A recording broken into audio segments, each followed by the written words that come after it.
What's up, guys? Sanjay Shenoy here, and I thought I'll make a bunch of videos for you guys. One of the few things that I see people make a lot of mistakes with is understanding their customers and understanding their audience. So, this mistake is very common because the approach people take to understanding their audience is very wrong, and usually that happens because they are very egocentric when it comes to either product development or content creation also. So because of this, a lot of people face problems and they hit a roadblock and get into all sorts of problems. So one solution for such a problem is user personas. So this video I'm going to be talking about user personas and how probably what are they and what is the big deal about user personas and how it can be beneficial for you. So I would like to start off with an anecdote, basically, because every time I sit across the table with a potential client, the first thing that I ask them is, who is the target audience? And almost every single time, the answer that I get from them is everyone in the age of 18 to 35. Now, if you look at it, it seems like a valid spectrum of a target audience to have, since bigger the market, higher the chances of you making money. But on the other end, you need to remember that if everybody is your audience, then nobody is your audience. Imagine that your target customers are spread across a spectrum, and the leftmost part represents someone who's least likely to convert as a customer, and the rightmost part represents someone who's most likely to convert as a customer. And ideally, what you need to be doing is targeting the extremes. So once you target the extremes, everyone falling in between is taken care of automatically. So you might as well target the extremes. So but to identify who these extremes are, you need something called as user personas.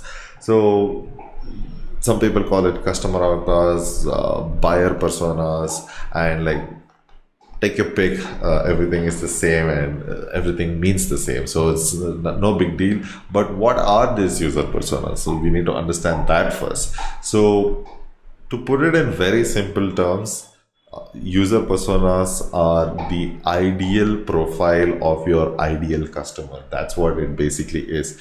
Imagine if you had to create a Facebook account for your ideal customer. So you would go and put the most obvious ones like the name, age, gender, interests, and all of those things.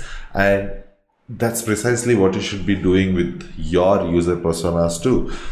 What user personas will allow you to do from a marketing perspective is it allows you to deliver information at the right time, and which is extremely relevant and useful for them. So, and when you do this, your customers are going to reciprocate by paying you money, because you have added value to them, and they are going to reciprocate that value addition through paying you or transacting with you.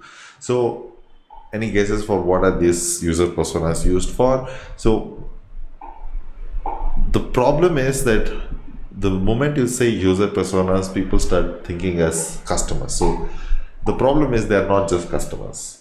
They're first people, right? And they have specific aspiration, motivations, and challenges that they're facing to achieve these goals. So what user personas will allow you to do, it will allow you to empathize with your target customers, and it forces you to get into their shoes and understand and see the world that they're seeing through their eyes. So you understand what motivates them and all the challenges that they're facing to achieve them.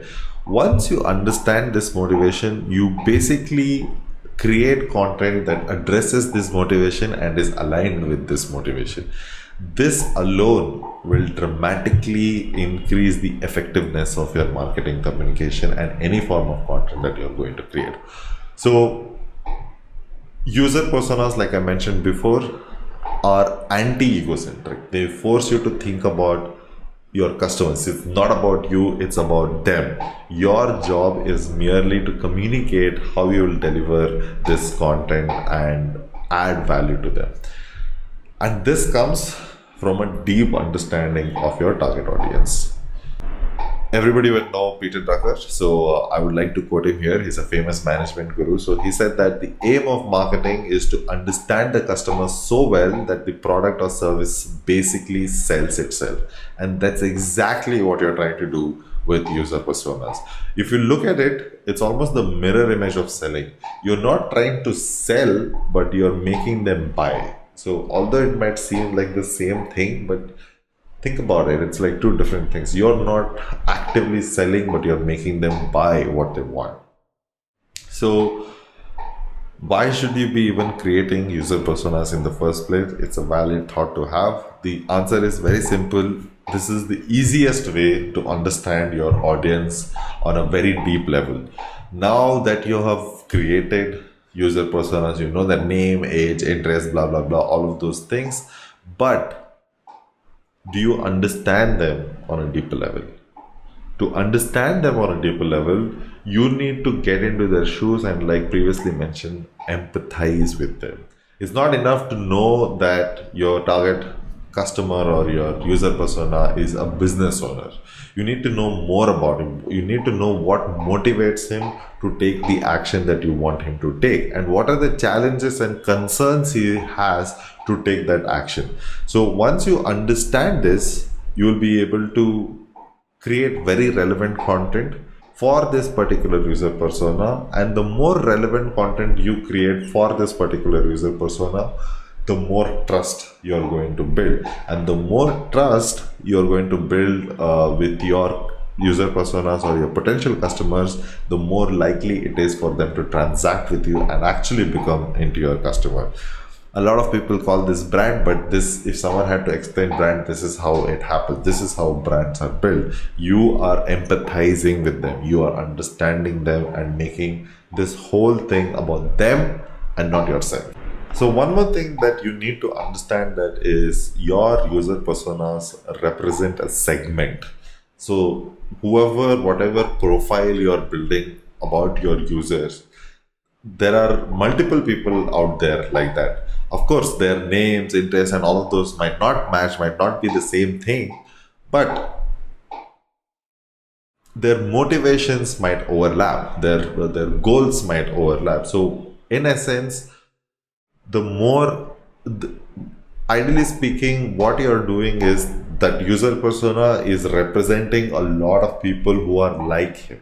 It's representing an entire segment. So the more user personas you create, the more segments you're addressing to, and the more specific and relevant your content is going to be because of that.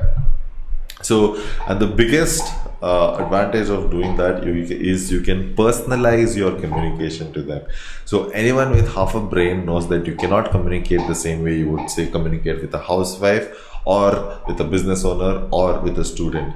You have to create content which aligns with all of these user personas. Even if these user personas, all of these user personas exist for your product, you know that you cannot talk to them the same way you would talk to say a businessman or a student or whatever it is. So it is very crucial to create content that each segment of your users can consume and digest. So, and it's not the only field it is used in. In fact, user personas is borrowed from the UI UX industry. And once you create this user personas, what you will understand is that it can be applied to multiple segments of your business. If you have any, if you're working in a startup or anything, if you have any segments like product development and sales and design and all of those things. So the more you understand, the more products and offerings and services and content you start creating around these guys. So there is something called as negative personas also. Negative personas are mirror images of your user personas. These are the guys who you don't want to market, who you don't want to communicate to, because either they are not your target audience or they are not advanced enough to be your customers yet. So say for example, a student, he might just be looking for information around your subject, but he might not be financially ready to make a purchase and become your customer right now. So these are negative personas.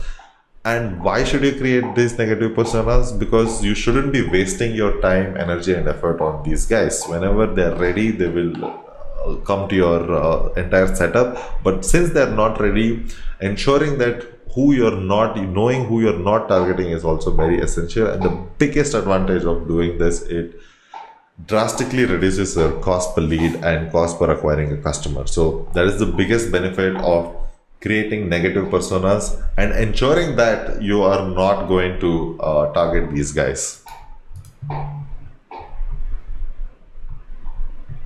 And what's the difference between user personas and user stories and user journey? I see a lot of times that people use these terms interchangeably. It is not the same. They are very different things, and they mean very different things.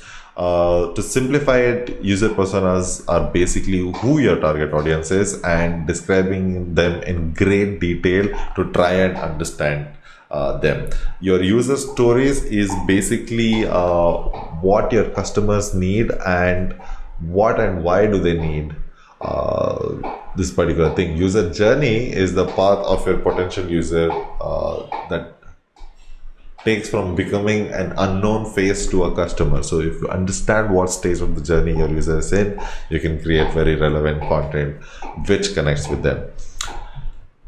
I would recommend that you create all of these things so that you know which user to take from the starting point all the way to the ending point.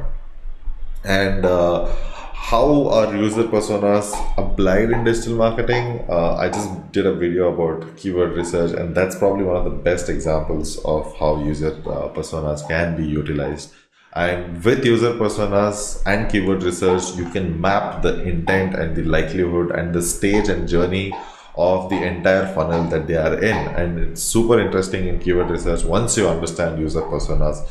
Super effective and useful in email marketing and the kind of personalization that you can do. And personalization is going to be the future. The more personalized you get, and personalization is not putting a placeholder which says first name and just forgetting about it. It's about understanding them on a deeper level and giving them content which relates to them and which is related to them. Of course, social media is yet another platform or channel that you can use user personas for. Or the other way around is you can get information for your user personas through social media sites. So I thought I'll make a quick video, nothing in specific. I'm also writing a blog post around it. So I'll drop the link at the bottom of this particular video, and you can check out the blog post if you prefer reading it rather than watching a video. Well, check out my blog, sanjayshenoy.com, and give me a follow wherever you're watching this particular thing. Thank you very much. I'll see you in the next one.